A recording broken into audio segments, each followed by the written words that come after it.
Hi, I'm Roxanne Richardson, and this is the Casual Friday podcast. In this week's podcast, I'm going to share my adventures on my multi-state fiber journey. So let's get started. So a quick announcement before I tell you all about my fiber journey. I will be in the Netherlands for a couple of weeks in October visiting our daughter. And I was asked if I would be willing to do a workshop while I was there. And after some discussion about what that workshop would be, I agreed to do that.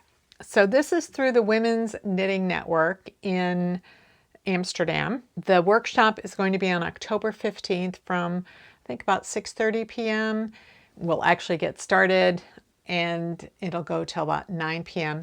And what I'll be talking about is sort of my project that I've been working on for the past couple of years, where I've been working on historical stockings and looking at the evolution of stockings and how they were constructed and the different ways heels and toes were done. And then I will bring all of my stockings that I've knit with me so that people can look at them. And then at the end of the workshop, we will have some hands-on activity of doing a particular heel that got the whole project started. So the workshop is going to be at a ceramic studio called Sensitive Boy, and I will leave a link to the information about how you can register down in the video description. So if you're in the Amsterdam area and you want to come, I hope you are able to, and then I'll get to meet you. This video was delayed a week because last Friday I was too pooped, too exhausted to be able to think through what I wanted to say and to record it, never mind editing it and doing everything else. And the reason for that was the day before, on Thursday, let's see, today is the 19th, so that would have been the 12th. So on the 11th of September, I drove back from Michigan to Minneapolis. It was a 10.5-hour drive, and I was solo, and I was just too tired. So I thought I would just postpone the video for a week and do it today when I'd had rest and time to think through everything that I'd experienced for the previous week, because that was another part of it, was just trying to process everything that I had done. So the trip was in 3 parts. The first part was to Wisconsin Sheep and Wool.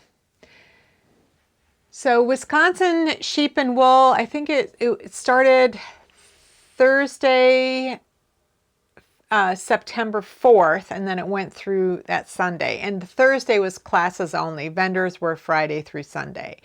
Now, I've heard about people talk about Wisconsin Sheep and Wool for years, and it's just far enough away. It's not like I could do it in a day. Like I couldn't drive there, see the festival, and come back all in one day. And so it's something you have to kind of plan ahead. You have to make sure you have accommodation and, really kind of think things through. But I really wasn't that familiar with it. I didn't know how different it was from our local festival, which is called Shepherd's Harvest, that's every year on Mother's Day weekend. That one is very convenient for me. I just heard a lot of good things about it, and I kind of wanted to experience it for myself since it is in a regional festival. And as I was thinking about it, I started thinking about what else I could do on this trip. So each leg of this journey had fiber in it. It was really a fiber journey, and so I want to tell you about it. On Friday the 5th of September, I left in the morning, and I drove directly to Wisconsin Sheep and Wool because the hotel I was going to stay in, I couldn't get in and for another hour or two anyway. So I went there.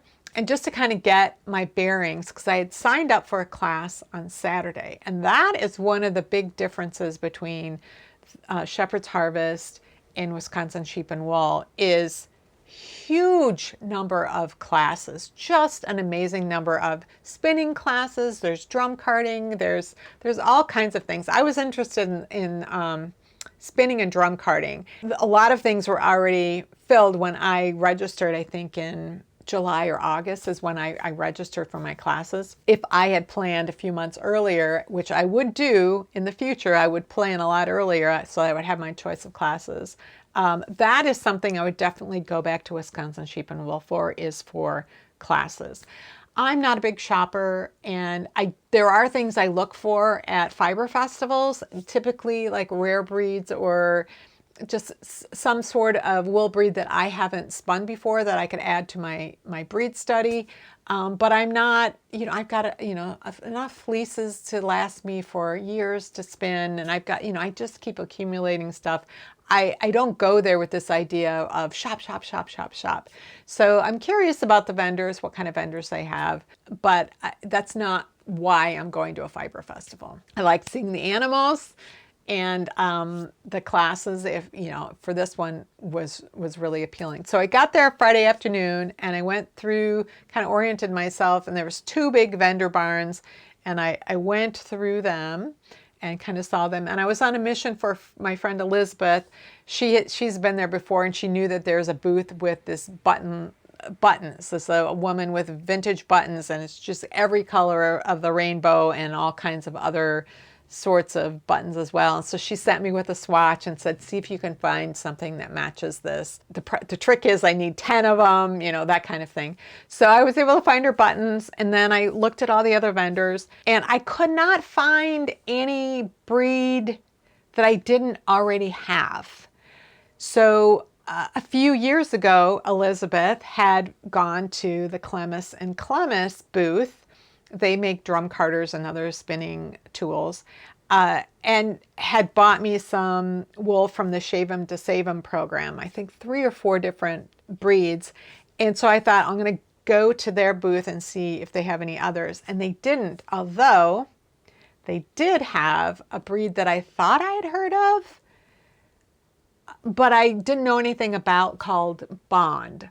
And they didn't have like washed fleece or anything. What they had was sliver. So it was already milled. It had already been washed, processed. Everything is ready to spin. And so I bought that. That was the only fiber that I thought I was going to buy. And then I went back through the vendor barns again. I had seen a booth that had fleeces, and I saw one that I kind of was drawn to. That happens to me sometimes. It's just like there's this magnetic pull, and I can't explain it. It's just like, I like this fleece. I said I wasn't going to buy a fleece, and I went and looked at all the other vendors. I sat outside on a bench in the sunshine, and there was a woman sitting there knitting, and I said, I'm trying to either talk myself into or out of buying this fleece. And she said, well, I'm not a spinner, so I'm just going to tell you, go ahead and buy it. So we chatted for a while, and I kept thinking about it. And I went back, and I bought the fleece. So this is some of the fleece I bought from Sinbad. So let's see if you can see the crimp in this. So you can see the crimp in that. It's nice and springy. I think this is going to be fun to spin. So I will be scouring it probably this winter, and hopefully get to experiment a little bit with it and see what how Sinbad spins up. I was sort of both disappointed in myself, but not disappointed because I really like this fleece. It was enough for me to go through the vendor barns for a couple of hours and then go to my hotel and relax for the evening. Saturday was the big day for me. That was the day I took a class from Clemis and Clemis.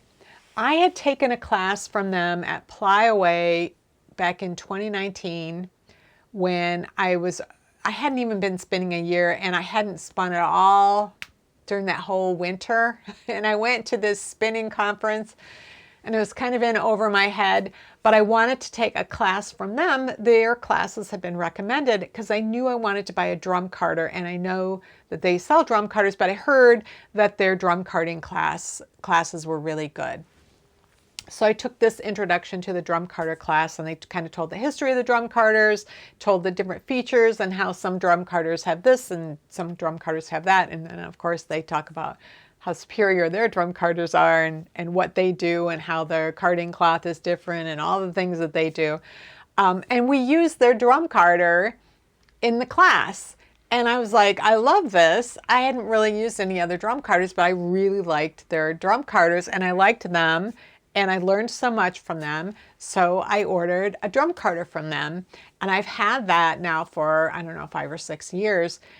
The drum carder I bought is convertible. You can get a base that turns it into electric. So you have a choice of using the crank or doing the electric. So I wanted to take another class from them because I know a lot more about spinning. I have a lot more experience drum carding now.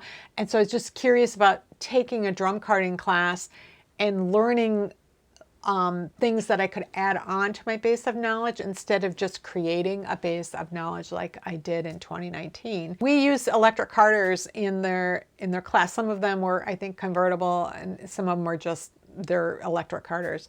We did, I think it was 5 different bats on the carder, and so we were using different kinds of blending techniques.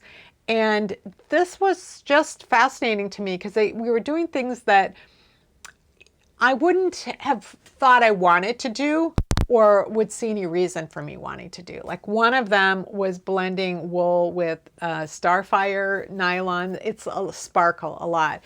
And we used stuff with a color, like the wool was a neutral color, and then the sparkle was very visible. And part of the reason was so that we could see how well it was blended or not blended and understand how that works. What they were talking about, and we used for that particular one where it was a sock yarn, or it was with the nylon, it was Coopworth, which I have a fleece that I scoured and it's got a really long staple length, and I've kept thinking this would probably be good for socks.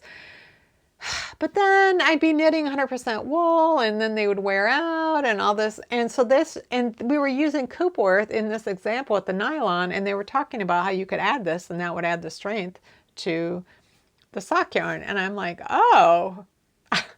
So, I mean, if I were going to do this, I would either use a color that would blend well with whatever color I was going to dye the sock yarn, or I would do something where I would just card it enough that it would blend, and then I would dye them both together. But that was really interesting. So, well, let's go to the overhead, and then I can show you all of the things that I made in that class. This was bat number 1 that we did as Coopworth wool with nylon, and we did a semi-worsted carding of it. So we were running everything the same direction through the carder. And we did, I think, just a couple of passes. So you can see how I had this purple nylon. So you can see how it's not completely blended yet. And I can run this through my own carder. It's just the time constraints of the class. We could only do a couple of passes. But this gives me a really good idea of how I might use nylon with the Coopworth fleece that I have in order to make sock yarn. So this one was Corriedale that we blended with silk, and we did a woolen process of carding. So we went through once with the semi-worsted, so everything went through straight, and then we took those and we ran them through at a 45-degree angle, different bits going across, so that it would get blended, but it would get blended in more of a woolen process. And again, we just went through a couple of times, and so you can kind of go through an infinite number of times at a 45-degree angle in order to blend things more and more. And so we were using silk with this, and so you can kind of see it's sort of blended in there, but not as blended as it could be. So if you wanted it blended more, if I wanted it blended more, I could do that. So this was our 3rd bat that we did, and we used 2 colors. So when we were loading up the drum carder, we would take red and we would go across like 75 to 80% 80% of the way across with just the red. And then we take the blue and we'd go 75% or 80% across that way. And then you'd have to fill in the ends because this would get packed up faster. And you just making sure you did more of the color you needed to at each end. And then we took them off using 2 rods in order to create the row lags. And I think I created 6 or 7 row lags off mine. So that's a technique, really learning how to pull things off and stretch it and roll it around enough so that when you're actually going to spin it, it will spin nicely. There are a couple of ways you could do something like this. You could bring the whole bat off in one thing. And then you could do another bat where you have a bunch of little ones, and you could do what's called a fractal spin, so that you get these colors repeating more out of this full bat, whereas they just gradually move with the other one. When you apply them together, they mix and match in different ways. Or you could just do things like this, and you could spin them one after another to get the repeat like that, or you could do it so that you have more red as you're spinning. So you have the blue and then it turns to the red and you get more red and it gradually turns to the blue. You could do it either way. It'll be interesting to spin this up and see how it works out. And then, you have a decision about how you want to apply it. Do you want to have 2 different things that you're applying together, or do you want to do something like chain plying where you keep the color all together rather than applying things from 2 different strands together? Anyway, there are a lot of different choices for this, and this is something that I would never think of doing myself. So again, I'm glad somebody has the supplies and the instructions and tells me what to do, and I can try it out and experiment with it and see what I think of it and have that experience without having to figure it all out on my own. Just having that guidance is really nice. This was the 4th one. It is Bond. And I mentioned I bought some Bond from their booth. I think the Bond I bought was white and colored. So Bond is really endangered. I think the guy who created the breed in Australia apparently disappeared a couple of years ago, along with the registry book and the sheep. Nobody knows apparently what happened to him. And then the flock that was here in the U.S. that had some ewes and rams had been imported, and they built up a flock. That shepherd died, and subsequently most of his sheep have died, and so it's really endangered. So it was a pleasure to get to work with it in the class, and then also to know that I have some of this of my own that I can work with as well. So what we were doing with this was we were doing, I think it was just 10 grams that we were doing on the carder, and then we were dizzing it off into sliver. So this is something I was able to do it all in one piece. I was pretty happy, and the reason is because I've had a lot of practice at Gail Wood's farm creating roving. This was just a pretty fun thing for me. It was more, for this segment, it was more about learning something about the Bond breed than, and I did get some tips too about dizzing off the carder that I think will be helpful to me in the future as well. The last one was an art bat. So this was my chance to create a clown bar thing. They had a lot of add-ins that we could experiment with. Art bats aren't really my thing. So again, I love it if somebody has all the materials and allows me to just play with it so that you can see more color on this side. So there was some Fire Star that I did not separate very well in here. There was some sari silk. Now that is something I've decided I want to experiment more with. I really like the sari silk, and I could see using that in something that was a dark wool, or any natural wool would be really nice to blend in some sari silk. So this was kind of fun. I don't know what kind of yarn it's going to turn out. Certainly there's nothing I'm going to use it for. It was fun to experiment with blending these fibers. It just feels so nice too. Like this is going to be a disaster right here, this Fire Star that didn't get blended in. But it was very fun. I'm happy I had the opportunity to take a class from them again. So would I go to Wisconsin Sheep and Wool again? Absolutely. I think if I compare it to Shepherd's Harvest, which is here, the amount of vendors is probably the same, but they have a lot more stuff going on with their animals, and they have a lot more classes. So I barely looked at any of the animal stuff. I did go into a barn on a lunch break, on our lunch break in the class on Saturday, and saw the showcase of sheep breeds, and it was amazing. I got to see little Soe sheep, these tiny little sheep. There's probably 4 of them in the same pen. They have their little curly horns. And then they were in a pen next to these 2 giant Hampshire sheep. Just amazing the size differences. And I got to see a blue-faced Leicester sheep, and yeah, the face does kind of look blue. So that was really fun. But there was a lot going on in some of the other barns. They were having some education stuff about I think they were judging different sheeps, and they were explaining what they were looking for. And on Sunday, I think there was a fleece auction. I had heard Henry Clemis in our class talking about the sheep auction. He wasn't going to be teaching on Sunday, and he was expecting to buy a lot of fleeces. But I just didn't even see any of that. And I was texting a friend of mine yesterday. She had been at Wisconsin Sheep and Wool all 4 days, but she was only in the sheep barns the whole time. And so we didn't even know that the other was there. But I definitely would go again. I would just plan a lot farther in advance. I left Wisconsin Sheep and Wool, and I drove an hour to Milwaukee and stayed at a hotel near the airport. And then I got up at like 4:30 on Sunday morning in order to drive 15 minutes to the ferry, and because you have to be there 45 minutes before they leave, and they leave at 6 a.m. It was very early. And then it was 2.5 hours across. And I've been on the fast ferry once before, and they were on the edge of canceling it because the waters were really rough that time that I had been on it before.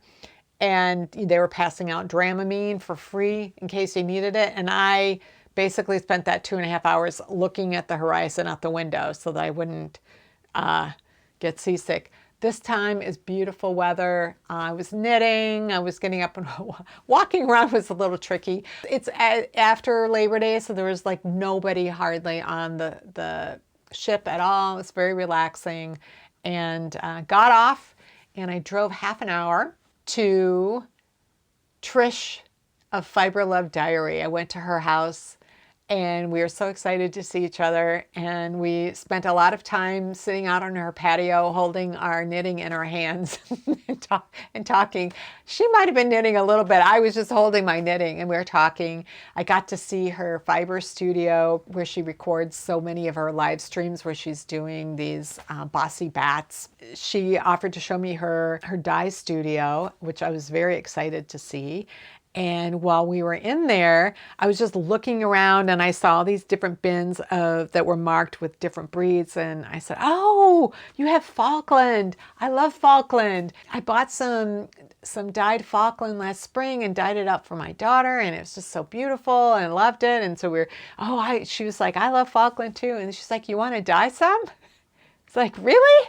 So that was very exciting. So she said, "How much do you want?" And I was thinking, I don't know, maybe 8 ounces.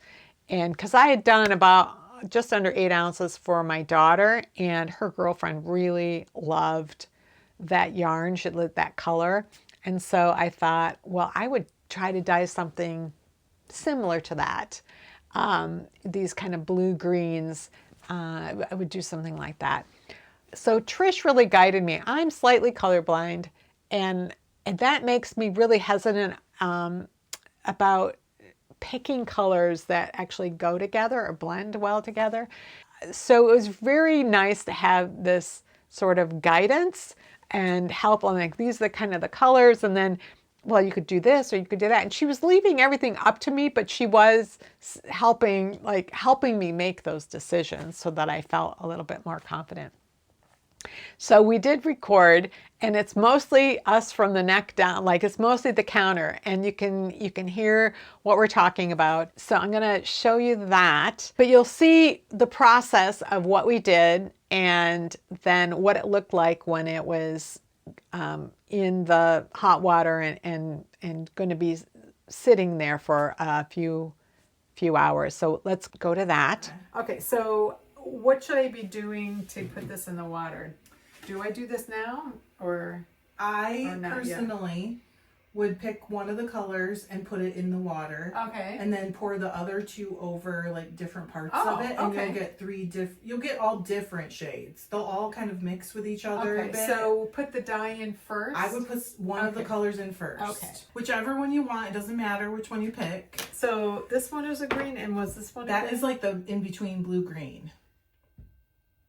This is like a teal, really. Okay. And then this is the blue. So green. Does it make sense to have this one first and then the two others? Any of them are going to be great. Okay. But if that makes sense to you, then yeah. Well, I don't know. Yeah. Okay. But any of them, any way you do this is going to be awesome. Okay. I'm going to try this. Okay. So just put one of those in here. Okay. And then we'll put a little hot in there and we'll make a paste. In my life, there's always yarn everywhere. Like, I'll weigh it if I want to repeat the colorway, but you're not going to be able to do that. But just put it in here? Yep. It does not look like it's going to be blue-green at all. But look at that. And sometimes the one color will dissolve faster than the other, so it'll start out looking blue, and then as you mix it... All right, I think it's all dissolved. Okay, I'm just getting some cold to add to it. But that one you can just put right in your pan. So just put it in and kind of rinse it out? Yep. Yep. I usually put it in and like dip up some water that's, just like that. It won't be as dark as you think. Well, that's the thing that I'm like, how do you know what's going to happen? Because, people say, just like the dipping the paper towel. I'm like, how does that tell you what's going to happen? All it really tells you is that... I'm going to turn it up a little so you get more. All it really tells you is the hue, but how saturated it is what you do with it. And then you need to put that in there. Okay. So usually, yes, you can do it however you want. I usually put it like loose loops. If that like zigzagging? Yeah, but it doesn't need to be in there perfectly.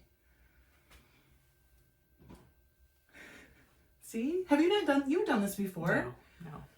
I have dyed in a pot on the stove. Okay. So it was like one color. I tried to do a cold.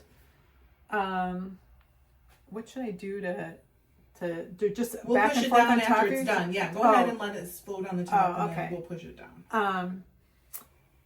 I've done things where I've just done a small amount, so they were each in mason jars, and then I put them all in the boiling, water.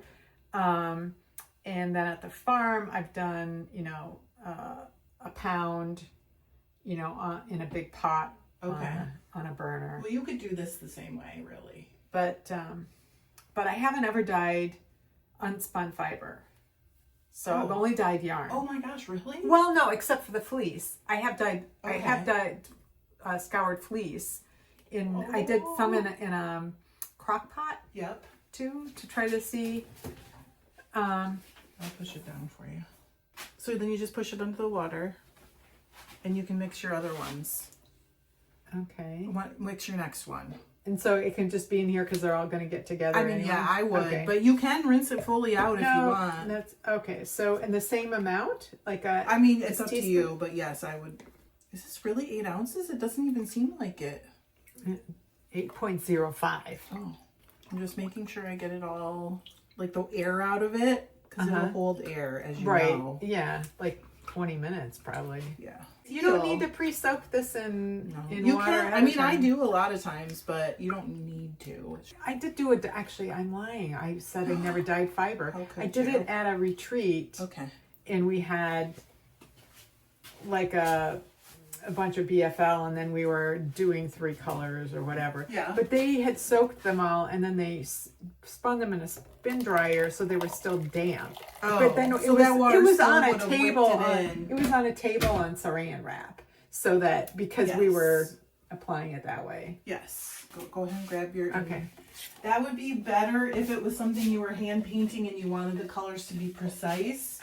Using the saran wrap is better for that. But I hate using all the saran wrap. Like, I feel so guilty about it. that was like you painting on. I use so much dye because they're like, you want it all in, and I'm like, there's still white spots, and they're like, oh no, you were supposed to like push the dye in. I'm like, well, nobody told me that. Right. So then trying to rinse it out. Yes. Oh, that will not happen with this. It'll be completely clear. Yeah, because water. I use an ungodly amount of in that thing. Okay, so add some cold to it just so you can pour it better. Okay. Yep, pour it in there. Like how much? That would be fine. Okay. I usually do 1 to 2 cups of cold. That's 1. But it just makes it so that because otherwise you have such a concentrated amount, you're going to pour it in and it's going to be gone. So this way you can spread it where you want it. Maybe I'll put it somewhere. Okay. Because I don't know. This is why I'm giving you instructions. Right. This is a really pretty color. It's like a forest. Is it a forest green? It's called spruce. Spruce. It's That's like the a perfect more name for it. blue green. Yeah. So okay, so where I would do on one end and then do the other end with the other color. But it's completely up to you if you feel like the spirit moves you some other way. So that's the leaf. You don't have to use it all if you feel like you're comfortable.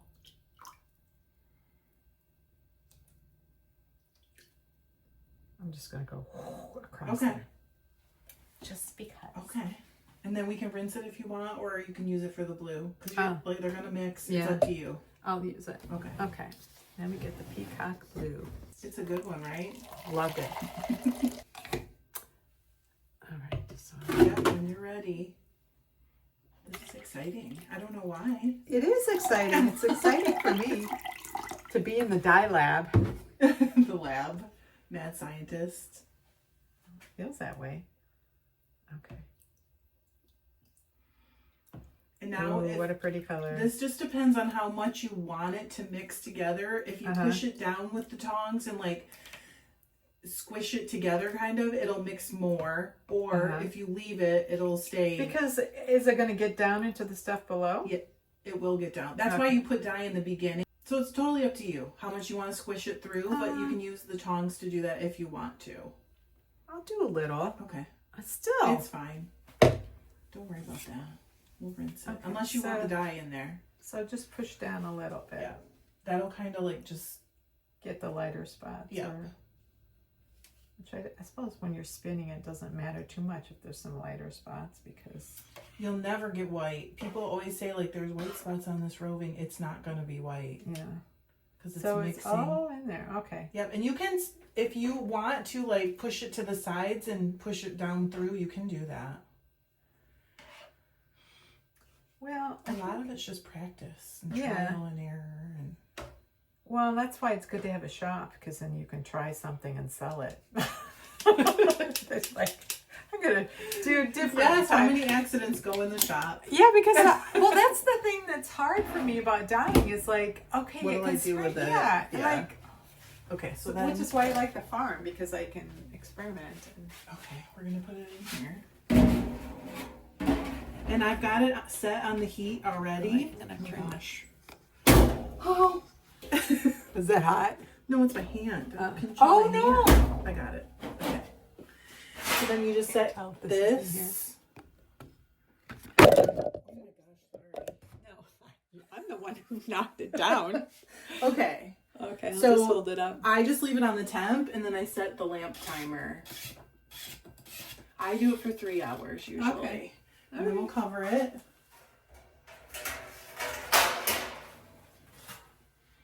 See, it's fun to do something when you've got all of the equipment and all of the colors. Yeah. And then expert standing next to you who says, coach. A coach. Let's call me a coach. I like that better. So so when we get done, the water will be completely clear. Okay. All right. But I really like it. Yeah. Did you get a good shot of that? That is really pretty. All right. Okay. All right. That's me with Trish in the dye lab. No, what do you call it? You have a funny The name. diary. The diary. All right, signing off. And this is the result. On my monitor, who knows what it looks like on your monitor. It's looking very blue, but in person, it's definitely, you see the teal coming through. It's just gorgeous. And I just love how there's some spots that are super dark, some that are lighter. There's parts where you really see that peacock blue coming through, and there's spots that look like they're white, but once you spin up, everything's going to get blended together. So I'm really excited to spin this up. Can't wait. I can't thank Trish enough offering to share her dye studio with me. And it was just so fun to be in a place where she's got all of the stuff and I have my choice. She's got all these colors. She knows how to do it. And it was just very easy to do. It didn't take any time. And it's also, the whole room is just set up to do that. Such a delight. I was so happy. But I had the best time. I was probably there for about 5 hours. We went to lunch, came back from lunch, looked at the dye bath. It was exhausted. So she was going to rinse it and let it dry. And then she shipped it out and it just arrived, I think, on Wednesday. So I'm really excited that I am able to show you what the result was. The last leg of the trip was to go visit my brother who lives in the mid-Michigan area. So that was a couple of hours drive from Trish. And so after spending, quite a bit of the day with Trish, then I drove to my brother's, got there for dinner, got to see my niece and her husband and her kids, and we had a big family dinner, and that was really fun. What I didn't realize until that night, it was Sunday night, my brother's walking around, he's like, I don't have to go to work tomorrow. And I knew he had retired in early September, but I thought he'd retired right after Labor Day for some reason. No, his last day of work had been just 2 days before on Friday. So this was the first Sunday that he was like, I don't have to go to work tomorrow. And so he was excited about that. And what was lucky was that he had been looking for a place to put his woodworking workshop that wasn't in his garage so that they could use their garage again. And just the week before, this place 2 blocks from him where he stores his camper, called him up and said, are you still interested in a workshop? This one guy just that had it just left and it's available. And it's like perfect. He and I had a couple of goals for while I was there. One was to get his workshop kind of cleaned up and ready so that he could start moving his tools over. And then the other was to make a spinning tool for me that I'd requested a couple of months before. And I was hoping that he would have made it, and when I was visiting him, he would give it to me. But a week or two before I went on the trip, he said, do you want to be in the workshop, and help me make this? And I was like, absolutely. I had been knitting him a pair of socks all summer, and sometimes when I'd go to a knitting group, people would say, is that a Christmas stocking? Because he has really big feet. But I gave him his socks when I was there, and he said, well, these look really big. I'm like, well, I made them to fit you. He put them on. He's like, oh, they fit. So yeah, they looked extra big. I think I made the leg a little bit longer. And because I made the leg a little bit longer, the toes didn't quite match and the heels didn't quite match, but I got the striping sequence to match all the way down the front of the leg. So we spent some time in his garage making what is called a handy Andy. So and I've talked about this earlier in the summer, there's a technique in spinning where when you are applying, like doing a 2-ply yarn, and you have 2 bobbins, you're plying them together, one of them is going to run out before the other. And so that extra single that you have, you can wrap around your hand in a particular way. Some people call it an Andean plying bracelet. Other people just call it a plying bracelet, but you wrap it around a certain way that it makes it very easy just to ply both ends of that together so you can use up all of the yarn. And I was interested in a tool that could be used in place of the hand for when I'm doing things like a breed study where I might be spinning an ounce or slightly more than that, and I just want to use one bobbin and I want to ply both ends together. When I have like an ounce, it gets so much on my hand, it gets uncomfortable, but also once you start plying, you're tethered to the spinning wheel. And if the doorbell rings or you suddenly have to go to the bathroom, you're stuck. So I wanted one of these tools a friend told me about. I found some pictures, and so we made them. So I'm going to show you the video of my brother, kind of different parts of cutting it out so that you can see what it looks like.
So this is my handy Andy, and just to kind of show you what this is for. So if you just pretend this is a single and I want to ply both ends of it together, I would, anchor this tail. If I was using my hand, I would come around my middle finger, come around the back of my hand, and then come around my finger again on the far side, loop it around, come around the back, far side of the finger, come around the back like that.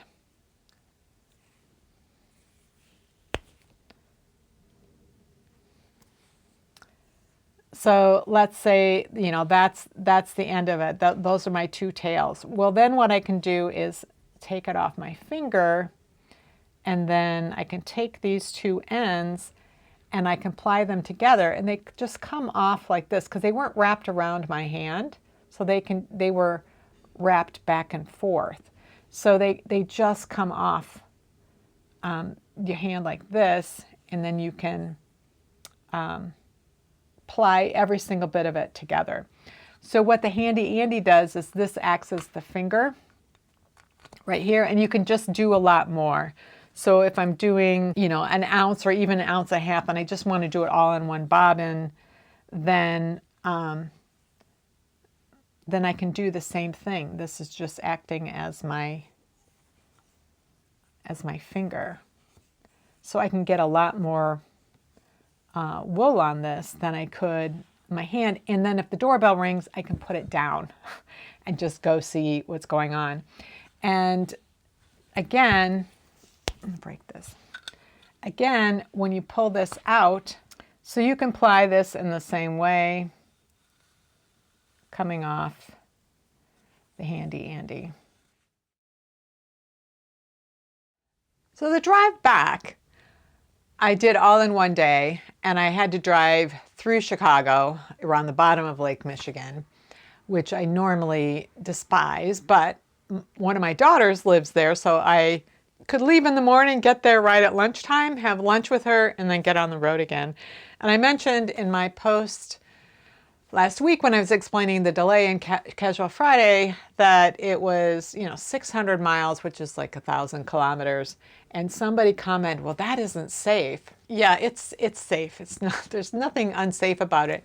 It can be unsafe because it's the Midwest. If you're trying to do this in the wintertime, you never know what kind of weather you're going to get. So if the weather is terrible, or if you're trying to drive at night, I don't see well at night. I never have. It's not like an old age thing. I just don't see well at night. I get tired. It was all daylight, beautiful weather. There's just nothing dangerous about it. It's just tiring to be sitting all day long with your arms like this, driving. Exhausting, but not dangerous. So I got home before the sun set and very happy to be home. Had a wonderful trip. Would absolutely do all of that again. Especially spend more time at Wisconsin Sheep and Wool. I would absolutely do that again. Well, that's it for this week's Casual Friday. If you have any comments or questions about today's video or suggestions for videos you'd like to see in the future, you can leave those down in the comments below or join the discussion in my Ravelry group, Rox Rocks. Thanks for watching, and I'll see you next time.